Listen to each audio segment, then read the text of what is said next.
ಲೋಕಸಭಾ ಚುನಾವಣೆ ಹಿನ್ನೆಲೆ ಬಂಗಾರಪೇಟೆ ತಾಲೂಕಿನ ಎಸ್ಎನ್ ರೆಸಾರ್ಟ್ನಲ್ಲಿ ಹಮ್ಮಿಕೊಳ್ಳಲಾಗಿದ್ದ ಬಲಗೈ ಸಮುದಾಯದ ಮುಖಂಡರು ಹಾಗೂ ದಲಿತ ಸಂಘ ಸಂಸ್ಥೆಗಳ ಪದಾಧಿಕಾರಿಗಳ ಸಭೆ, ಪ್ರಜಾಪ್ರಭುತ್ವ ಸಂವಿಧಾನ ಉಳಿವಿಗಾಗಿ ವಿಚಾರ ಮಂಥನ ಕಾರ್ಯಕ್ರಮ ಆಯೋಜಿಸಲಾಗಿತ್ತು. ಜಿಲ್ಲೆಯ 8 ವಿಧಾನಸಭಾ ಕ್ಷೇತ್ರದ ಬಲಗೈ ಸಮುದಾಯದ ಮುಖಂಡರು ಹಾಗೂ ಸಮುದಾಯದ ಹಿರಿಯ ಮುಖಂಡರು ಹೆಚ್ಚಿನ ಸಂಖ್ಯೆಯಲ್ಲಿ ಭಾಗವಹಿಸಿದರು.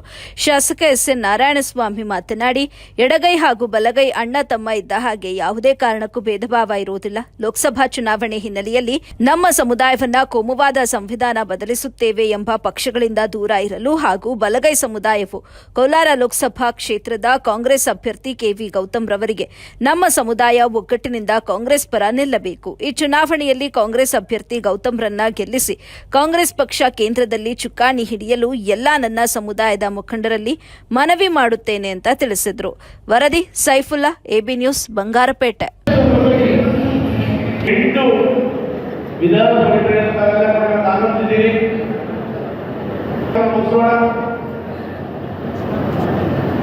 ಇವತ್ತು ಕ್ಷೇತ್ರವನ್ನು ಬದಲಾವಣೆ ಮಾಡ್ತೀವಿ ಅಂತ ಹೇಳಿದ್ದಾರೆ.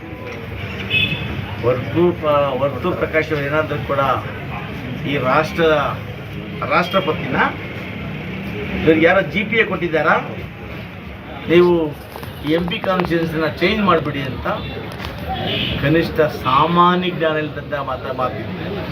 ನೋಡಿ, ಈ ಒಂದು ಕಾನ್ಸ್ಟಿಟ್ಯೂನ್ಸಿ ಬದಲಾವಣೆ ಆಗಬೇಕಂದ್ರೆ ಇಂತಿಷ್ಟು ವರ್ಷಗಳು ಅಂತ ಅವಧಿ, ಅಂತಿಷ್ಟು ವರ್ಷಗಳಲ್ಲಿ ಕಾನ್ಸ್ಟಿಟ್ಯೂನ್ಸಿಯನ್ನು ಮಾರ್ಪಾಡು ಮಾಡಲಿಕ್ಕೆ ಸಾಧ್ಯನೇ ಇಲ್ಲ.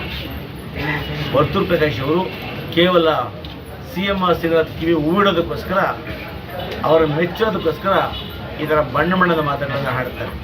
ಹಿಂದೆ ನಾನು ಕಾನ್ಸ್ಟಿಟ್ಯೂನ್ಸಿಯಲ್ಲಿ ಬಂದಾಗ MLG ಚುನಾವಣೆ ತಂದು ಹೇಳ್ತಾ ಇದ್ರು, ಚಂದ್ರಾರೆಡ್ಡಿ ಅವರು ಕರ್ಕೊಂಡು ಹೇಳ್ತಾ ಇದ್ರು, ಚಂದ್ರಾರೆಡ್ಡಿ ಅವರೇ, ನಿಮಗೆ ಈ ವಾರದಲ್ಲಿ ಊಟದ ಕಾರ್ ಬಂದು ರಾಮಚಂದ್ರ ಗೇಟ್ ಹತ್ರ ಎಸ್ಕಾರ್ಟ್ ಸಮೇತ ಕಾದಿರುತ್ತೆ ಅಂತ ಹೇಳ್ತಾ ಇದ್ರು.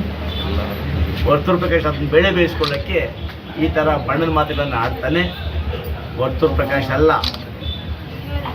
ಒಂದು ವೇಳೆ ಕ್ಷೇತ್ರ ಬದಲಾವಣೆ ಆಗಬೇಕಂದ್ರೆ ಅದಕ್ಕೆ ಆದ ನೀತಿ ನಿಯಮಗಳಿದ್ದಾವೆ.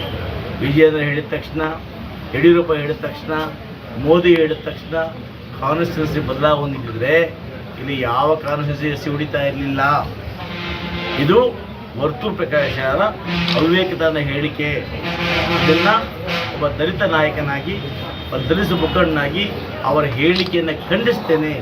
ಇದು ವರ್ತೂರು ಪ್ರಕಾಶ್ ಅವರಿಗೆ ದಲಿತರ ಮೇಲಿರ್ತಕ್ಕಂಥ ಅವಿಶ್ವಾಸ ಅಂತ ಹೇಳೋದಕ್ಕೆ ಇಚ್ಛೆ.